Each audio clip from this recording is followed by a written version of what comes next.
Alright, let's talk about Ansible, your future best friend for IT automation. It's open source, meaning free and powerful. But hey, Windows users, it's not as simple as clicking next. We have multiple ways to get it installed, and picking the right one is like choosing your favorite pizza topping.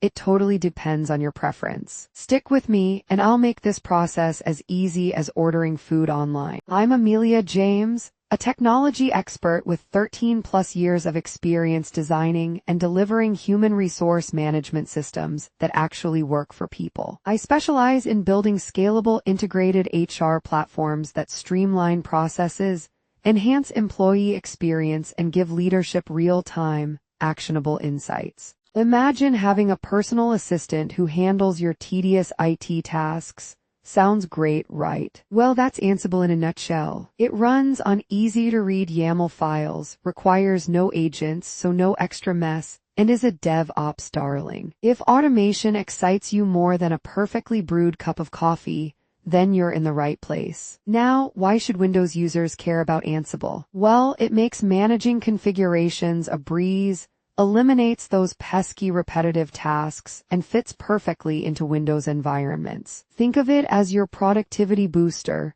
like having an extra pair of hands, minus the creepy sci-fi vibes. Before you dive into installation, let's check if you meet the basic requirements. You need Windows 10 or later. If you're still on XP, we need to talk. You'll also need WSL and a Linux distro installed. Oh, and an internet connection, because downloading software with mind power alone isn't possible yet. WSL is like having a Linux playground inside Windows. It lets you run Linux seamlessly without dual boot headaches. To make Ansible work smoothly, we need to enable WSL and install a Linux distro.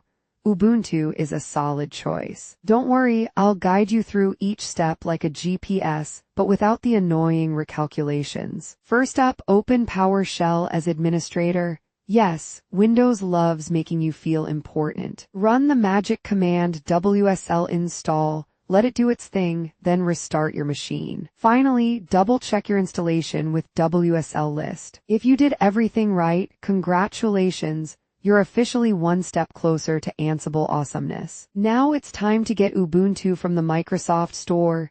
Yes, Microsoft and Linux playing nice together. Once installed, open it, create a new user, and don't forget to update the system packages. Think of it like setting up your new smartphone, essential updates first, then customization. Before installing Ansible, let's refresh the package lists. Fire up Ubuntu and run sudo apt update. This ensures you get the latest package versions and compatibility with dependencies. It's like checking for software updates before installing a new app, smart and necessary. Finally, let's get the required dependencies. Install Python and pip using sudo apt install python 3 pip.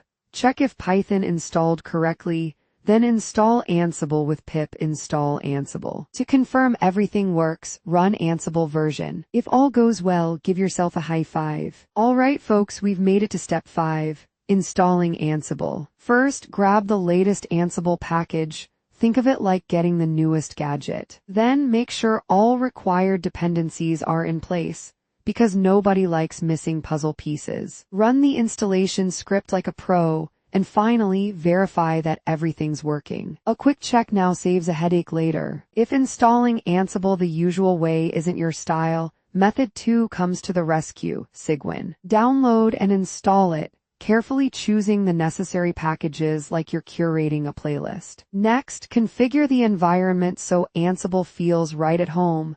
And finally, run a few test commands to make sure it's listening to you. Because what good is an installation if it doesn't obey your commands, right? So, we're diving deeper into installing Cygwin and its must-have packages. First, grab the installer. Think of it like picking a toolkit for a DIY project. Select the package manager because, let's be real, nobody likes doing things manually. Install Python and SSH. These are the backstage crew making Ansible run smoothly. And finally, give it a once-over to ensure everything is working as expected. Always double-check, technology loves surprises. Okay, installation's done. But how do you know it's not just sitting there pretending to work? Simple. Run the Ansible version command. It's like asking Ansible to show its ID. Check configuration files to ensure nothing went rogue, test connectivity with a remote machine, and finally, run a few commands to make sure Ansible is responding. Because no one likes a silent worker, right? Now that Ansible's all set up, let's make it work. Use Ansible Playbook to automate tasks like a true efficiency wizard. Run ad hoc commands with Ansible, because sometimes improvisation is key. Manage inventories smartly. Think of it as keeping your digital toolbox organized. And finally, execute tasks remotely, because what's better than making machines work from afar while you sip coffee? Even the best setups hit a snag. Troubleshooting starts with checking error logs. They're like detective clues. Verify configurations and dependencies, because a missing file can cause chaos. Ensure permissions are correct. Tech loves to gatekeep. And if all else fails, uninstall and reinstall, because sometimes a fresh start is all you need. And there you have it, your crash course in Ansible setup. To wrap things up, remember the key takeaways. If you're feeling adventurous, explore advanced features, because Ansible has some magic tricks up its sleeve. Optimize your automation strategies for peak efficiency, and most importantly, stay updated with new releases. Because like fashion, technology evolves quickly. Please do like, share, and subscribe to our channel. For more information, contact us.